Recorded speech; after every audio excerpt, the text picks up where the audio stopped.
Ed eccoci qua ragazzi, questa è la cascata dei Papalini nel comune di Crespadoro a Vicenza, un luogo dove a quanto pare è dimora di Anguane, cioè quegli spiriti della natura della tradizione paleoveneta e ladina.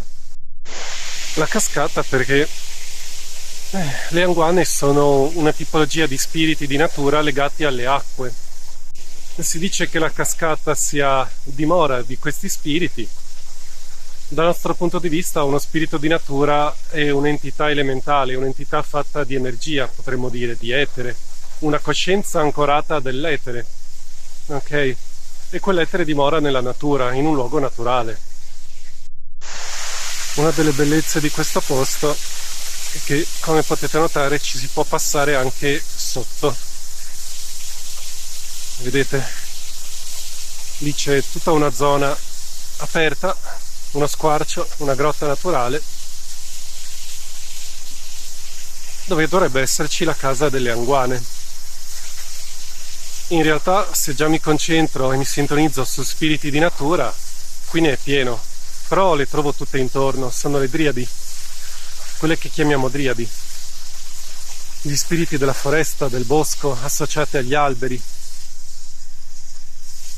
L'aspetto associato alle acque, io sinceramente lo sentirei giù nella pozza, lì giù, non tanto lì nella cascata. Comunque andiamo a vedere e vediamo cosa troviamo. Qui siamo sotto la cascata, nella grotta naturale, ma continuo a dire che se mi sintonizzo, ad esempio qui, questo ruscelletto, qui qualcosa lo si sente, però sempre legato all'acqua della pozza. E la natura è tutta viva, vedete, il punto è questo: cos'è uno spirito di natura? È un'anima naturale, è un'anima, la natura è viva, questo mondo è un grande mondo vivente, però è un'anima che non si esprime attraverso un linguaggio.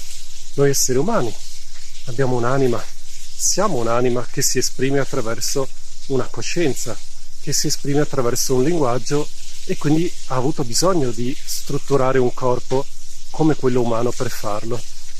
Altre anime sono dormienti, nel tutto, in ogni cosa. Alcune sono mezze risvegliate, come se dormissero, come noi quando dormiamo. Viviamo una vita di sogno. E questi sono gli spiriti di natura dal mio punto di vista, anime ancorate agli alberi, alle piante, alle radici, alle rocce, all'acqua stessa. Perché? Dovete pensare anche in termini fisici, ragazzi. Le piante di cosa sono fatte? Di cellule, di linfa, sono esseri viventi. Bene. L'acqua di cosa è fatta? Non ci sono forse alghe microscopiche, batteri, amebe, protozoi, esseri unicellulari? L'acqua è viva. E quindi quella è la base fisica dove lo spirito di natura si ancora nell'acqua. È lo stesso concetto. E i minerali del suolo e del terreno è la stessa cosa.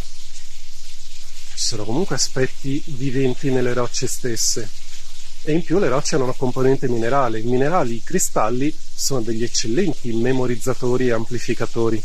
Pensate ai cristalli liquidi utilizzati da sempre nell'industria elettronica, memorizzano informazione. Pensate ai computer.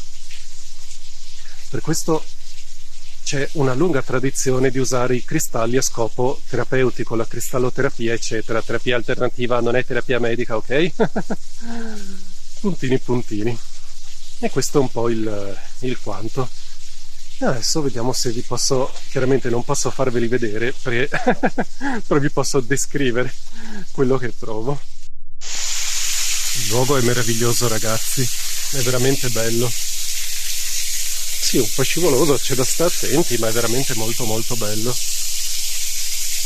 Allora, se vado a risvegliare l'aspetto delle Anguane, sono molto territoriali in questo posto, mi direbbero vai via, non è il luogo per te. Se le nutro, gli faccio un'offerta in termini di energia, con gratitudine, per rispetto, perché sono entrato a casa di qualcun altro e quindi gli porto un dono.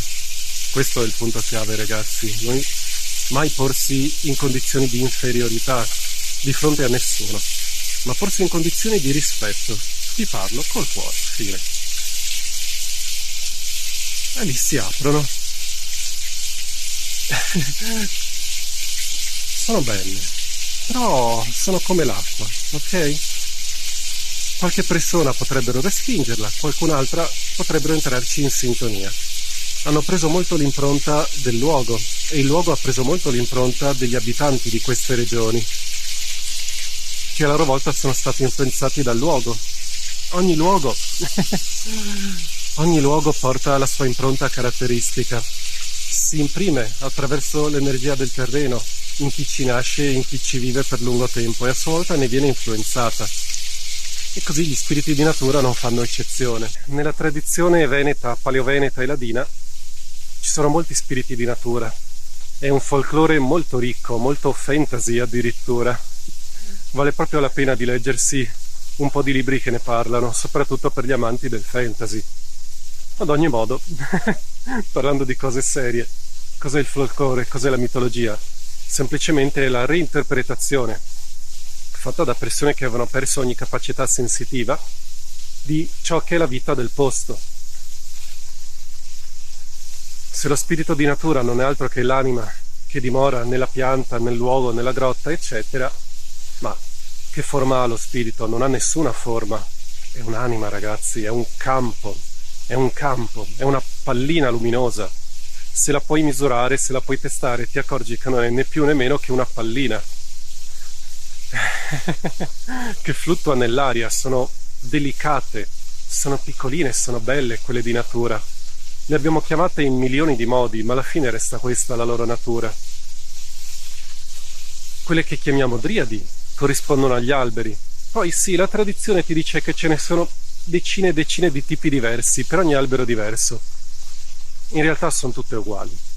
È la mente che ha bisogno di creare categorie e dividerle.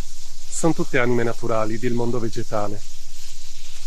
Sono le più amichevoli, le più tranquille, almeno per la mia esperienza. Sono quelle che ti ci relazioni, ti danno, ma insomma, hanno la loro vita e tu hai la tua. Infatti in questo luogo quelle che a percezione sono più amichevoli, che si avvicinano, curiose, le sento tutte alle mie spalle e sono proprio quelle relative al mondo vegetale. Hanno quel tipo di frequenza, di vibrazione che ormai riconosco. E quelle delle acque hanno ti lasciano una frequenza completamente diversa.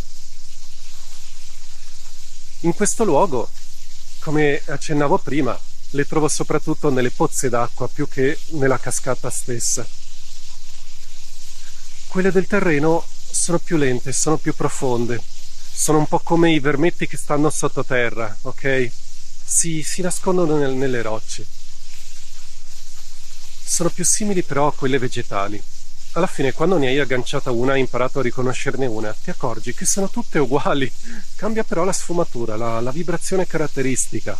E lì a quel punto dici, ah, è un'anima vegetale, no, è un'anima delle acque, no, è un'anima del terreno, e così via.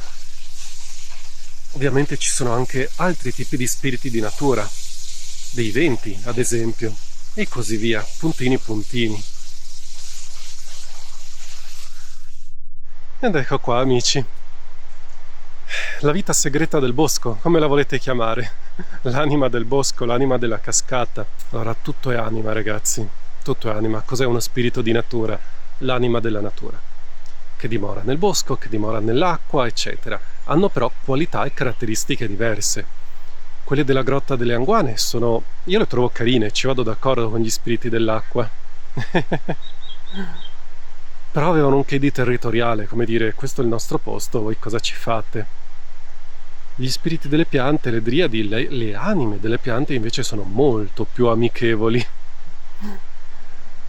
E se volete relazionarvi con le anime del mondo naturale, con gli spiriti di natura, l'unica raccomandazione, ragazzi, non dategli la vostra energia, ok? Fateci amicizia, fategli un'offerta per gratitudine, come fareste un dono a un amico a cui andate in visita, ok? Il concetto è esattamente quello. Mai porsi in inferiorità, mai porsi in superiorità, però Poi lasciar parlare forze di ordine divino.